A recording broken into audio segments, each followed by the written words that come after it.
As the echoes of battle faded over Pyongyang, a fragile hope for peace began to emerge. Diplomats worked tirelessly to bridge the widening chasm between empires, yet whispers of betrayal threatened to reignite the flames of war. In this precarious moment, alliances were tested, loyalties questioned, and the ambitions of men overshadowed the cries for peace.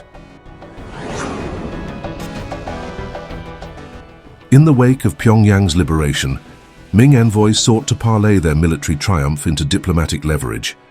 Their aim was to extract favorable terms from Japan while conserving resources for conflicts elsewhere.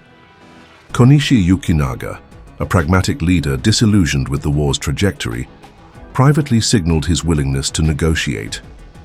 However, this pragmatic diplomacy clashed with the zealous ambitions of his compatriots, such as Kato Kiyomasa, who viewed negotiations as a betrayal of Japan's honor. The Koreans, meanwhile, grew wary of Ming intentions. While Ming diplomats sought to portray themselves as saviors, King Seonjo's court feared that peace talks could come at Korea's expense.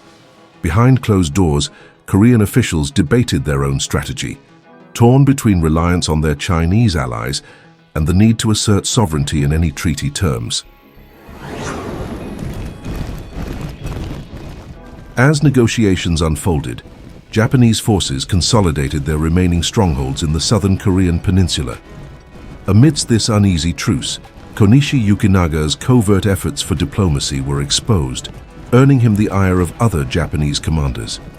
Kato Kiyomasa, known for his fiery temperament, began rallying support for a renewed offensive, accusing Konishi of undermining Japan's cause.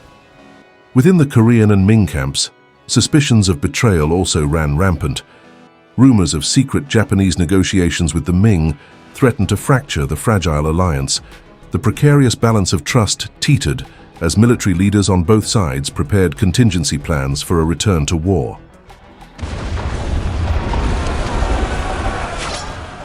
Even as peace seemed within reach, isolated skirmishes and provocations reignited hostilities. In one infamous incident, a Japanese garrison violated the terms of a local ceasefire, ambushing a Korean supply convoy. This act of treachery sent shockwaves through the Allied forces, with many viewing it as a deliberate effort to derail negotiations. The Ming court, divided over the next steps, debated whether to escalate their involvement or seek a tenuous truce. Korean resistance leaders, emboldened by recent victories, pressed for harsher terms against Japan, fearing any leniency would leave their nation vulnerable to future aggression. Far from the battlefield, Toyotomi Hideyoshi's grand vision of conquest seemed increasingly disconnected from reality. Enraged by reports of defeats and wavering morale among his commanders, he issued a fiery mandate. All Japanese forces in Korea must prepare for a renewed campaign of total domination. Hideyoshi's orders polarized his generals, with some pledging loyalty, while others privately questioned the feasibility of continuing the war. This mandate injected fresh energy into Japan's war machine, but also sowed deeper divisions within its ranks. The fragile hope for peace was rapidly disintegrating, leaving both sides bracing for the inevitable resurgence of conflict. By late 1593, the stage was set for a dramatic escalation. Ming and Korean forces, weary yet resolute, began fortifying their positions, anticipating a Japanese resurgence. Diplomats from all sides found their efforts increasingly sidelined as military leaders took center stage. Despite the apparent failure of peace talks, Konishi Yukinaga continued to quietly advocate for a resolution, even as his rivals prepared for renewed hostilities.